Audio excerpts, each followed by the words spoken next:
سلام، من دکتر نوید خپلواک هستم و امروز در مورد غده پروستات، شکل و اناتومی غده پروستات، وظیفه غده پروستات و بزرگ شدن غده پروستات، خصوصا بزرگ شدن خوشخیم غده پروستات گپ میزنیم. پروستات گلند و بیناین پروستاتیک هایپرپلزیا. پروستات یک غده مخروطی شکل است و در زیر مثانه موقعیت دارد یا یورینری بلادر یا مثانه. یک کیسه عضلاتی است و دقیق پایینتر از غده پروستات، پایینتر از مثانه غده پروستات موقعیت داره به این شکل.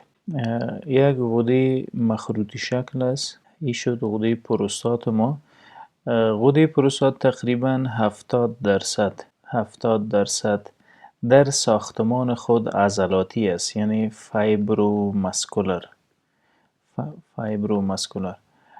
و تنها 30% از غده پروستات، تقریبا در حدود 30% از جسامت غده پروستات گلندولر یا غدوات تشکیل میده که از غده پروستات ترشحات خیلی عالی صورت میگیره که برای زنده ماندن سپرم یا منی خیلی مهم است. خب پایین تر از یورینری بلادر یا از مثانه این ناحیه تا اینجا هم پروستات است. اینجا گردنه مثانه و از نک آف بلادر یا از گردنه مثانه پایین تر پروستات موقعیت داره. در داخل پروستات یورثرا یا پایپ ادرار است، خصوصا پروستاتیک. امی ساحه را به نام پروستاتیک یورترا یاد میکنه. پروستاتیک یورترا، یعنی قسمت از پایپ ادرار که از خود پروستات بیرون مگذاره، عبور میکنه و از پروستات هم پایین یورترا دوام میکنه و مجرای ادرار بالاخره تا محیط برقرار میسازه. به هر حال این عضله یوروجنتال دیافرام است که بالاتر از او غده پروستات و ارگانهای پلویک و پایین تر از یام آلت تناسلی و سکروتم است. خب این هم پایپ ادرار که بالاخره ادرار به محیط بیرونی هدایت میده. این عضلات است که پروستات وصل میکنه به استخوان‌های سمفیسس پیوبس. سمفیسس پیوبس کجا را میگه؟ ما شما دقیق اگر اگر متوجه هستین، دستتان به زیر پایین ناف ببرین، ساحه شخ و استخوانی را که احساس میکنین امی پایین تر از ناف و بالاتر از مون پیوبس یا موهایی که در بالاتر از آلت تناسلی موقعیت داره، امی ساحه را به نام سمفیسس پیوبس یاد میکنه. از استخوان از این ساحه به خود پروستات، به دو طرف پروستات عضلات رفته و وظیفه از این عضلات هم استحکام غده پروستات است. این عضلات به نام پیوبو پروستاتیک لیگامنت یاد میکنه. پیوبو پروستاتیک لیگامنت یا گلنس پینس یا سر آلت تناسلی و این هم عضلات آلت تناسلی که به نام بلبو اسپنجو کورنس و بلبو اسپنجس یاد میشه که قبلا هم روی از این موضوعات گپ زده بودیم. به هر حال میاییم روی اصل موضوع. وظایف غده پروستات در مطالعه میکنیم. وظیفه اساسی که پروستات به عهده داره، فانکشن آف پروستات، ترشحات است که خیلی مهم و برای نرشمنت یا برای تغذیه سپرم خیلی مهم است. از جمله ترشحاتی که پروستات میکنه، سیکریشنز آف پروستات، شامل انزایم های خیلی مهم است چون پروستات سپسیفیک انتیجن. زمانی که غده پروستات کلانتر شوه ممکن تغییرات خیلی زیاد در PSA به وجود نمیه، ولی اگر غده پروستات مبتلا به سرطان شد یا اسباب سرطانی داشت در داخل پروستات سپسیفیک انتیجن بلند میره. اما قسم پروستاتیک پروستاتیک اسیدز از جمله ترشحات پروستات است. پروستاتیک فاسفاتیز انزیم خیلی مهم است. همچنان مقدار از تستوسترون یا هورمون مردانه تستوسترون به شمول حجرات لیدنگ تستیز یا خوسیه در غده پروستات هم تولید میشه و هم توسط انزیم به نام 5 الفا ریدکتیز به DHT دی هیدروکسی تستوسترون یا نوع فعالش تبدیل میشه DHT. در پهلوی این همه وظیفه خیلی مهمه که پروستات به عهده داره. یکی از وظایف خیلی مهمه که پروستات به عهده داره نریشمنت آف سپرم یا تغذیه منی. مواد را ترشح میکنه که در حقیقت غذا را برای منی در جنس مقابل مساعد میسازه. زمانی که بعد از اژاکولیشن یا انزال منی حرکت میکنه از مسیر پروستات مگذره. اینجا اگر در نظر بگیریم این پروستات است، در داخل پروستات اژاکولیتری دکت یا امو دکتی که منی را میاره از خوسیه به پروستات و همراه ترشحات سیمینال وزایکل یک جا ساخته. این ساختمان در اینجا سیمینال وزایکل نام داره. ترشحات سیمینال وزایکل هم یک جا با واس دکتس اینی پایپ است یا اینی تیوب است که سپرم از خوسیه انتقال میده به پروستات و سیمینال وزایکل. ای خوسیه است یا تستیز یا بیضه، ای هم اپیدیدیمس و ای پایپ هم به نام واس دکتس یاد میشه. سپرم در خوسیه ساخته شد و توسط واس دکتس حرکت میکنه به اینجا به همراه ترشحات سیمینال وزایکل. ای غدگه که ما به نام سیمینال وزایکل یاد میشه. با ترشحات سیمینال وزایکل یک جا شده به داخل پروستات خود میرسانه به یورترا یا امو پایپی که ادرار به محیط بیرونی انتقال میده. خب از جمله ترشحات پروستات مهمش پروستات اسپسیفیک انتیژن، پروستاتیک اسیدز، پروستاتیک فاسفاتیز، همه از اینا در داخل پروستات ساخته میشه و بعد ترشح میشه به داخل از این پایپک خورده که در داخل پروستات دوام میکنه و ادرار اجازه میده که به محیط بیرونی اخراج شود. خب از جمله وظایف پروستات که خیلی مهم بود conversion of dihydroxytestosterone. تستوسترون یا هورمون مردانه را به نوع فعالش تبدیل میکنه و این نوع فعالش از جمله هورمون های آنابولیک است. میتونه سبب تمام تغییراتی که در جنس مرد یا مذکر میبینین از جمله پیداوار دایهیدروکسیتستوسترون است. خب به هر حال میریم طرف وظایف پروستات خواندیم، میریم به طرف BPH یا بیناین پروستاتیک هایپرپلزیا یا کلان شدن خوشخیم پروستات، بزرگ شدن خوشخیم پروستات. در بزرگ شدن خوشخیم پروستات که معمولا در مردهای بالاتر از 45 و 50 سال به وجود میاد، از جمله علائمی که میتونیم در بزرگ شدن پروستات تجربه بکنیم: علائم بندش ادرار، از زور زدن در ادرار، تکرر ادرار، عدم تخلیه ادرار.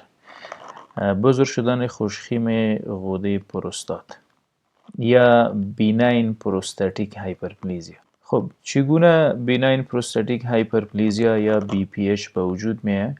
از علتهای مهمش یکیش هورمونال کازز.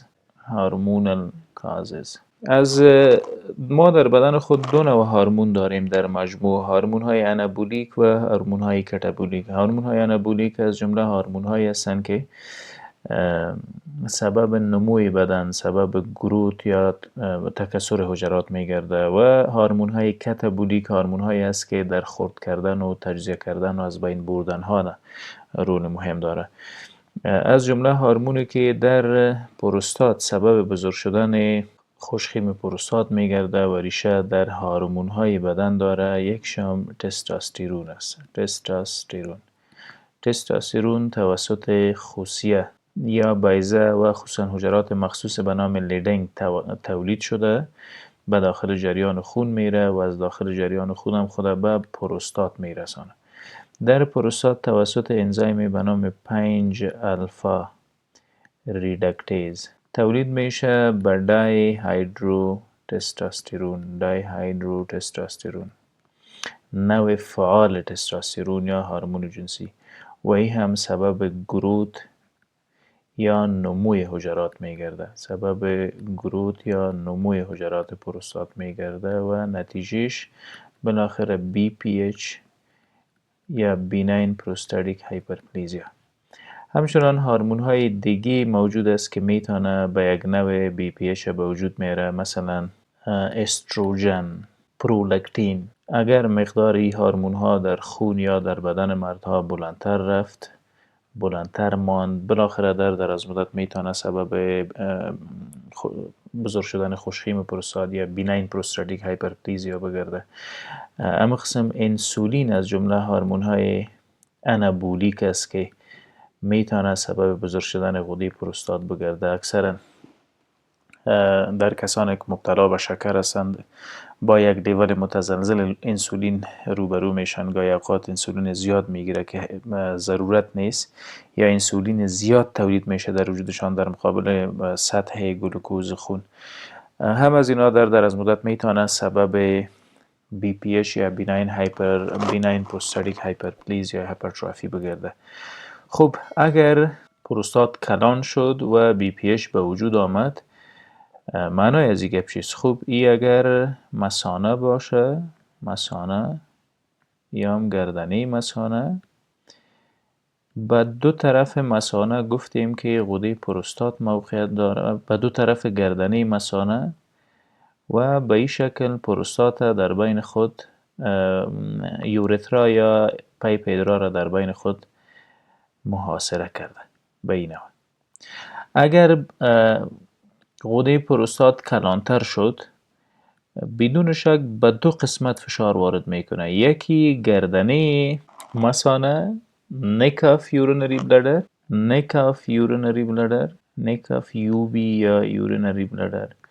و خود یورترا یا پیپ ادرار. به این نوع کلانتر شد سایز و جسامت پروستات توسط هورمون های آنابولیک، و که هورمون ها بیشتر در مردهای بالاتر از 40-45 سال سببی وضعیت میگرده. خب فشاری که بالای یورترا وارد شد سبب علائم میگرده و فشاری که بالای گردنه مثانه وارد شد سبب علائم میگرده. این فشار توسط کجا وارد شد؟ توسط BPH، بینین پروستاتیک هایپرپلزیا. کلان شد پروستات، نمو کرد و گوشت های پروستات بالاخره پیپ ادرار را زیر فشار آورد. ادرار داخل مثانه آن به درستی تخلیه نمیشه.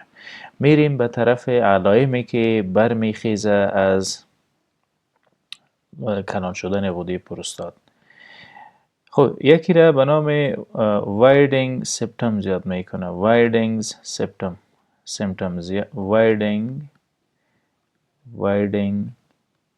سیمپتومز یا علائم دفع. مشکلاتی که کلان شدن غده پروستات بالای یورترا وارد کرد. مریض بیشتر ادرار قطره داره، قطره آمدن ادرار. در پهلوی قطره آمدن ادرار مریض مکس میکنه در شروع ادرار، یا یک قسم گیر میکنه در شروع ادرار، گیر کردن در شروع ادرار. کسایی که پروستاتش کلان شده و بالای پیپ ادرار فشار وارد کرد، به خاطر فشاری که از عضلات غده پروستات بالای پیپ ادرار وارد شده، در شروع مریض زور میزنه که ادرار یک چیز بیرون بیایه قطره قطره بیرون میه.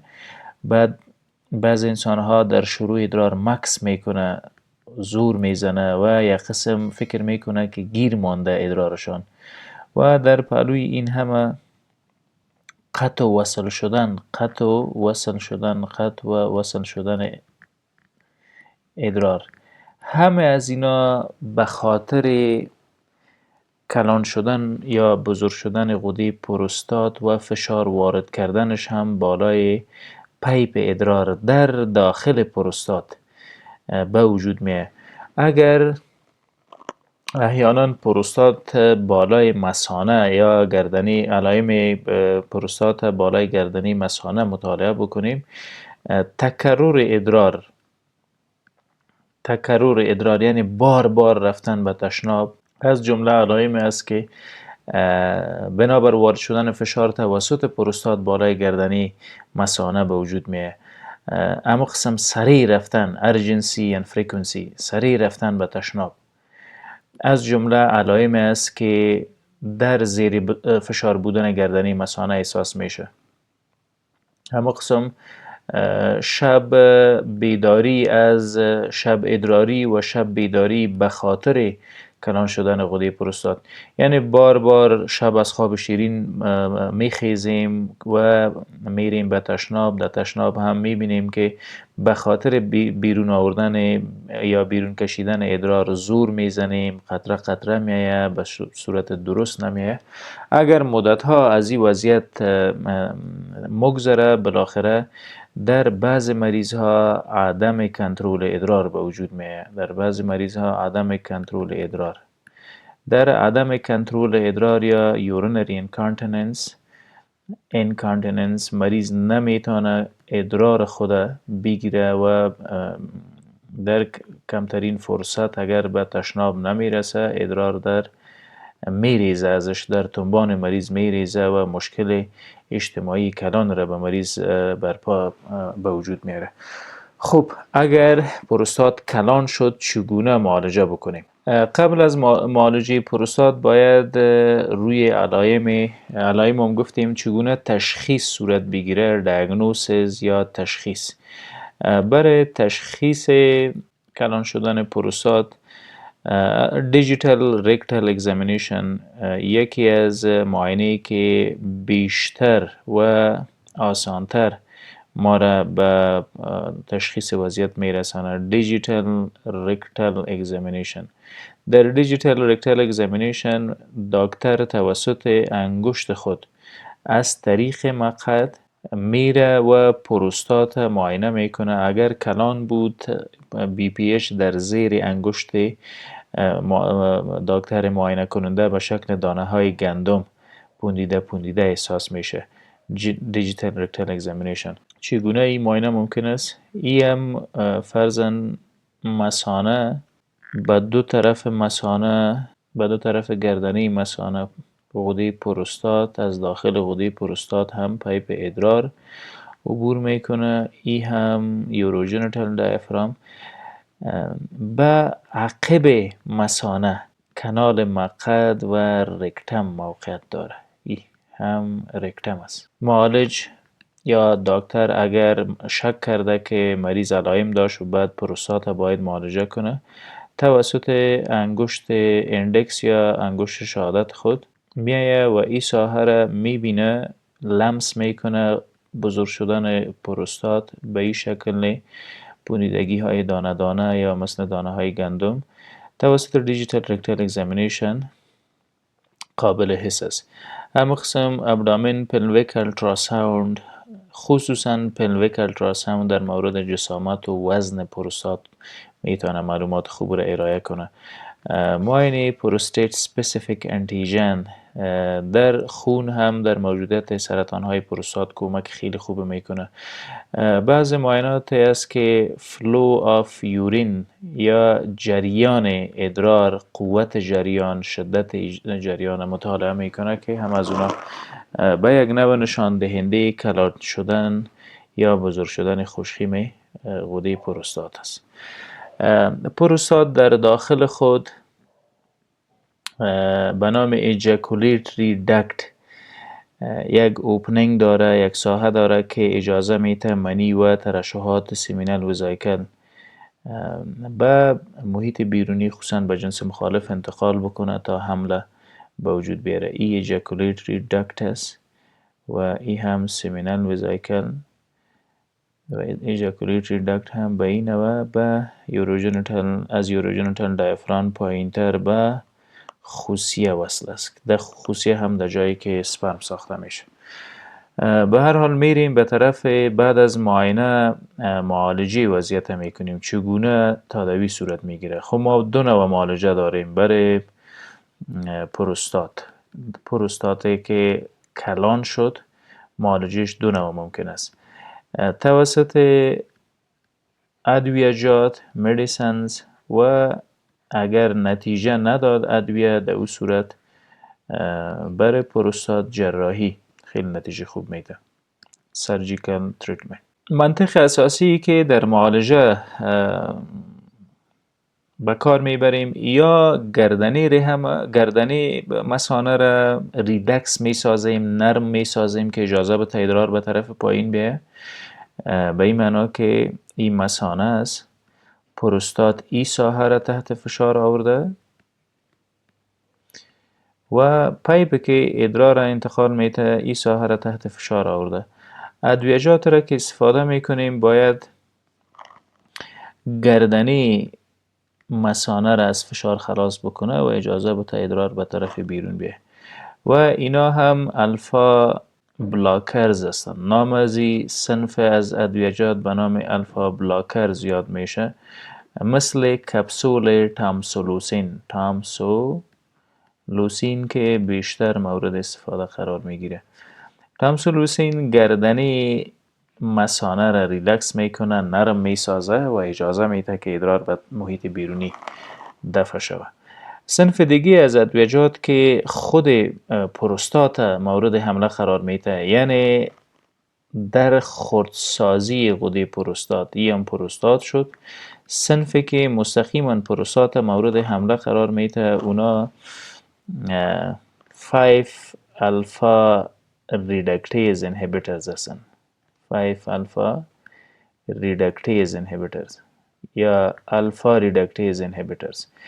این ریدکتیز انزایم است که تستوسترون تبدیل میکنه به دای هیدروکسی تستوسترون.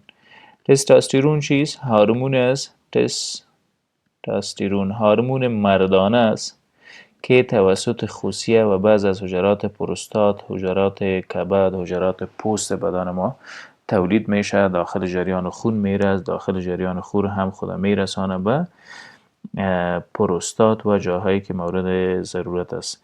پروستات هم توسط انزیم به نام 5 الفا ریدکتیز تستوسترون تبدیل میکنه به دای هیدرو تستوسترون. این نوع فعال تستوسترون است و این نوع است که بالاخره میره به داخل حجرات و فعالیت اساسی خود که انابولیک است، یعنی ساخت و ساز از او را باید به وجود بیاره. DHT یا دای هیدروکسی تستوسترون. صنف دیگه از ادویجاتی که در معالجه پروستات استفاده میشه، این انزایم باید انهیبیت کنه، از فعالیت بندازه.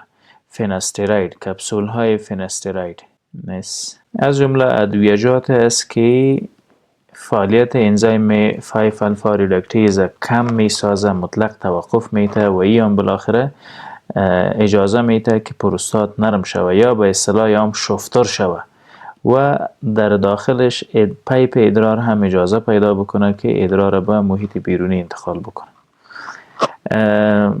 همچنان میتونیم کمباینیشن هر دو استفاده بکنیم، یعنی در عین مریض از کپسول فیناستراید استفاده بکنیم، از طرف شب فیناستراید به مریض بدهیم و از طرف روز هم اگر شدت زیاد بود از طرف روز هم تامسولوسین به مریض بدهیم. ممنون.